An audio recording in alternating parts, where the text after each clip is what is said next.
तो मैं रीना आपके अपने चैनल रीना किचन रेसिपी हम लोग में स्वागत करती हूँ। तो रविवार सूर्य देव की व्रत कथा। एक बुढ़िया माई थी, उनका एक बहुत ही सरल सा नियम था कि प्रति रविवार को सवेरे ही स्नान आदि कर पड़ोसन की गाय के गोबर से घर को लिपकर फिर भोजन तैयार कर भगवान को भोग लगा स्वयं भोजन करती थी। ऐसा व्रत करने से उसका घर धन धान्य आनंद से पूर्ण था। इस तरह कुछ दिन बीत जाने पर उसकी बुढ़िया उसकी पड़ोसन विचार करने लगी कि ये वृद्धा सर्वदा मेरी गौ का गोबर ले जाती, इसलिए वह अपनी गाय को घर के भीतर बांधने लगी। बुढ़िया को गोबर न मिलने से रविवार के दिन वह अपने घर को न लिप सकी, इसलिए उसने न तो भोजन बनाया न भोजन लगाया। स्वयं ही उसने भोजन नहीं किया। इस प्रकार उसने निराहार व्रत किया। रात हो गई, वह भूखी ही सो गई। रात में भगवान ने उसे स्वप्न में दर्शन दिए और भोजन न बनाने और भोग न लगाने का कारण पूछा। बुढ़िया माई ने कहा कि आज मुझे घर लिपने के लिए गाय का गोबर नहीं मिला, जिससे हमारा घर शुद्ध नहीं हुआ, जिससे मैंने खाना भी नहीं बना पाई हूँ, न ही आपको भोग लगा पाई। तब भगवान ने कहा कि हे माता, हम तुमको ऐसी गाय देते जिससे सभी इच्छाएं पूर्ण होती, क्योंकि तुम हमेशा रविवार को गाय के गोबर से घर लीपकर भोजन बनाकर मेरा भोग लगाकर खुद भोजन करती हो। इससे मैं खुद खुश होकर तुमको यह वरदान देता हूँ, अंत समय में मोक्ष देता हूँ। और स्वप्न में ऐसा वरदान देकर भगवान अंतर्धान हो गए। जब वृद्धा की आँख खुली तो वह देखती है कि आंगन में एक अति सुंदर गाय और बछड़ा बंधे हुए हैं। वह गाय और बछड़े को देखकर अत्यंत प्रसन्न हुए और उनको घर के बाहर बांध दिया, वहीं खाने का चारा डाल दिया। जब उसकी पड़ोसन ने बुढ़िया के घर के बाहर एक अति सुंदर गाय और बछड़े को देखा तो द्वेष के कारण उसका हृदय जल उठा।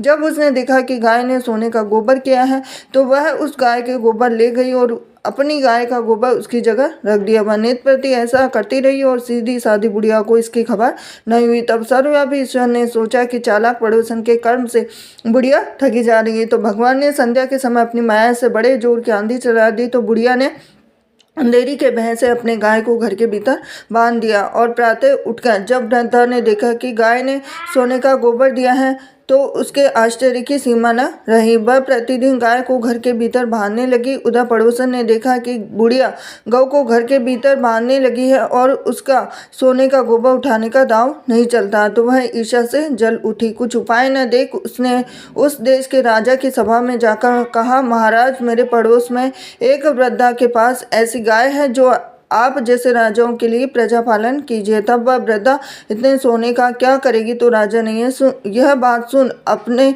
दूतों को वृद्धा के घर से गाय लाने की आज्ञा दी। वृद्धा प्रातः ईश्वर का भोग लगा भोजन ग्रहण करने ही जा रही थी कि राजा के कर्मचारी गाय खोलकर ले गए। वृद्धा काफी रोई चिल्लाई, किंतु कर्मचारियों के समक्ष कोई क्या कहता। तब उस दिन वृद्धा गाय के वियोग में भोजन न खा सकी और रात भर रो रोकर ईश्वर से गाय को पुनः पाने के लिए प्रार्थना करती रही। उधर राजा गाय को देखकर बहुत प्रसन्न हुआ, लेकिन सुबह जैसे ही उठा तो सारा महल गोबर से भरा दिखाई देने लगा। तो राजा ये देखकर घबरा गया। भगवान ने रात में राजा से स्वप्न में कहा कि हे राजा, गाय वृद्धा को लौटाने में ही तेरा भला है। उसके रविवार के व्रत से प्रसन्न होकर मैंने उसे गाय दी थी। प्रातः होते ही राजा ने वृद्धा को बुलाकर बहुत से धन के साथ सम्मान सहित गाय व बछड़ा लौटा दिया।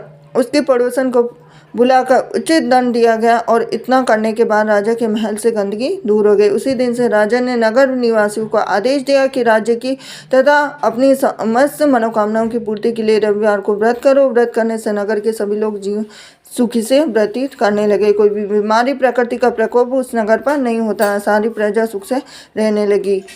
तो ये थी रविवार की व्रत का। वीडियो पसंद आया तो वीडियो को लाइक करें, चैनल सब्सक्राइब करें, बेल आइकन प्रेस करें। हरे कृष्णा।